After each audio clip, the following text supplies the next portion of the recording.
Hello, former Whitman Wildcats. This is Mrs. Attrill coming to you from my living room with a book called The Clackety, and I apologize right now if you hear barking. I have a dog sitting next to me who really wants to participate. This was a book about a girl named Evie who lives with her Aunt Des. Let's get started. Chapter 1. There was no shortage of otherworldly concerns in Blight Harbor, mainly because it was the 7th most haunted town in America per capita.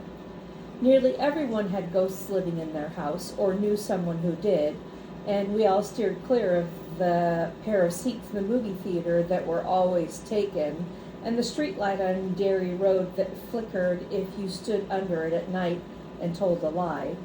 There was the mirror in the town hall foyer that refused to reflect anything, which worked out just fine because we were all pretty sure the mayor was a descendant from a long line of vampires on her maternal grandmother's side, although the mayor's husband was a regular guy named Steve. There were 100 other things about Blight Harbor to worry about if you weren't used to them, but most of them were basically harmless. Most of them, anyway. Which is why it was so strange the only things bugging me this morning were the ordinary kind, as in A, how late I was going to be to my summer job,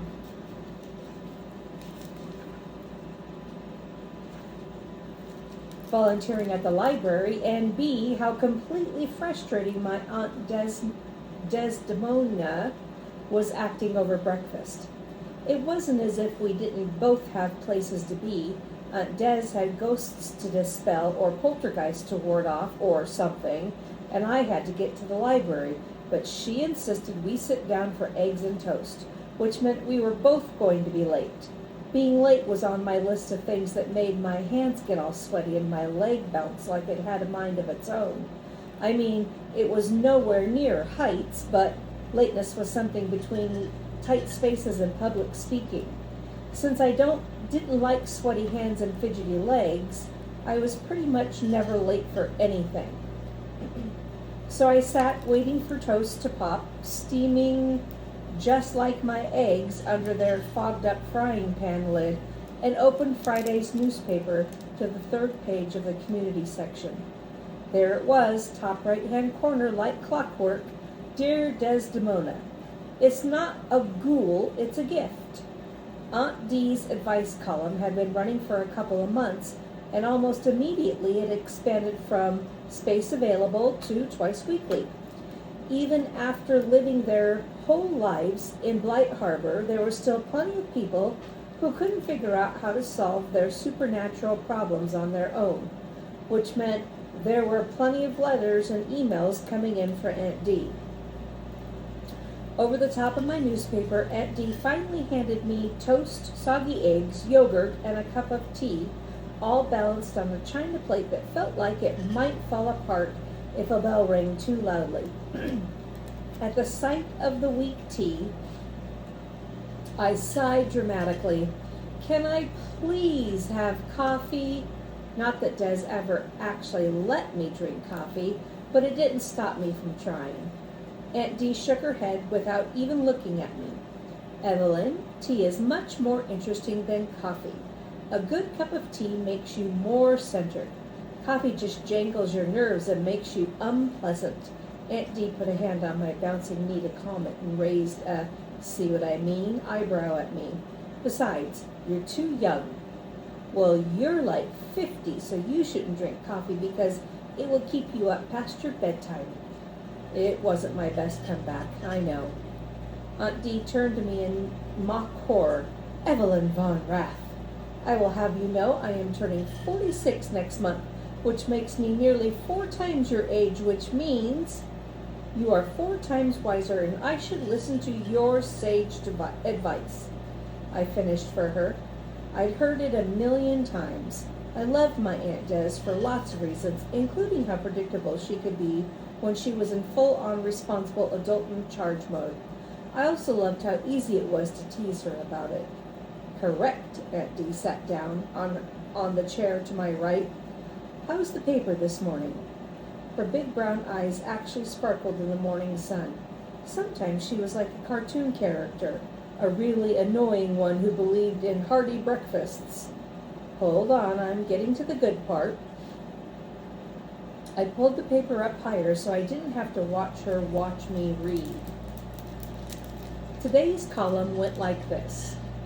The Blight Harbor Herald. Dear Desdemona, I'm in a bad spot and need your help. When I relocated to Blight Harbor, I was unaware of the town's reputation.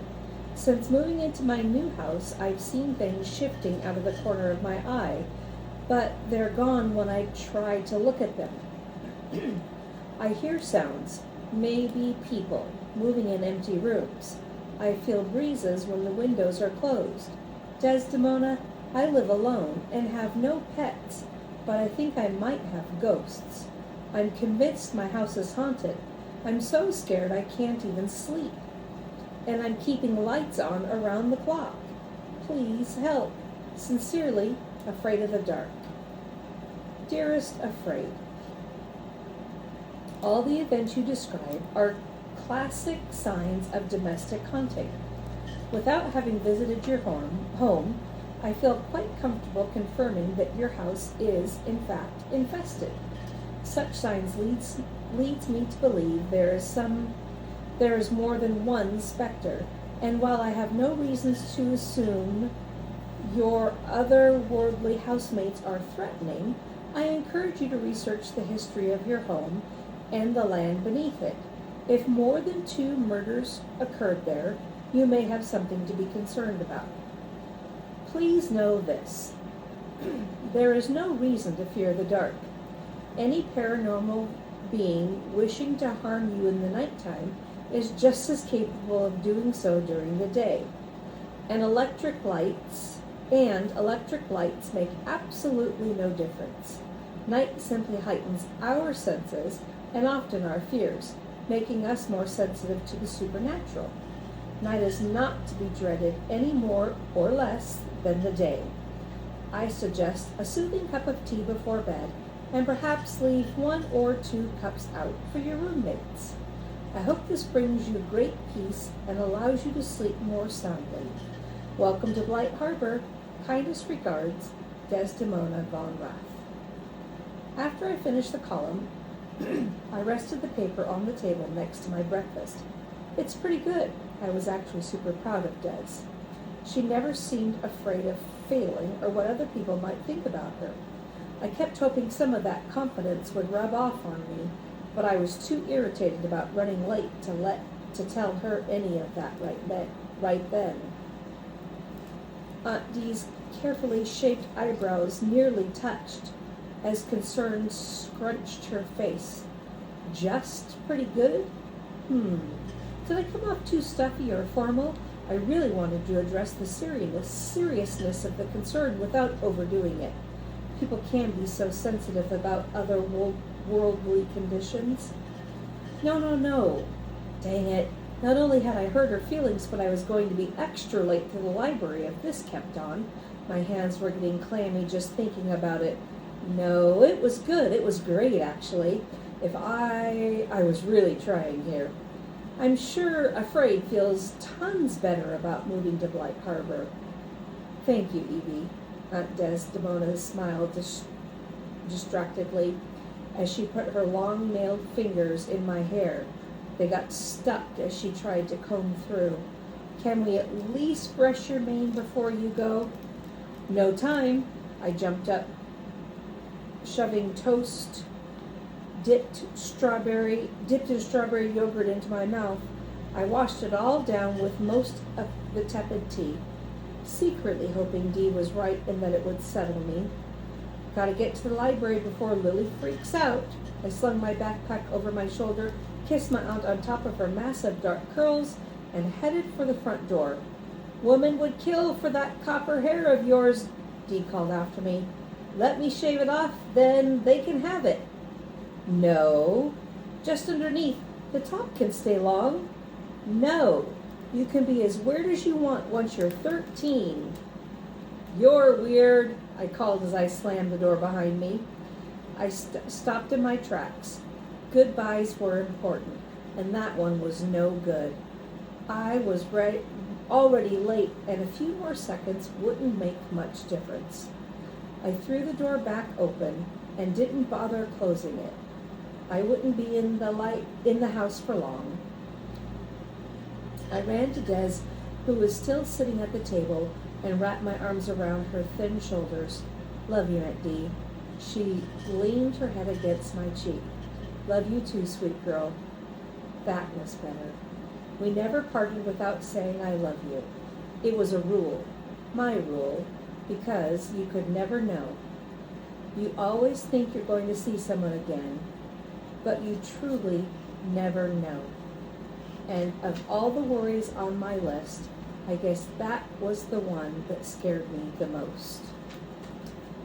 All right, look to your advisory teacher for a challenge. Bye.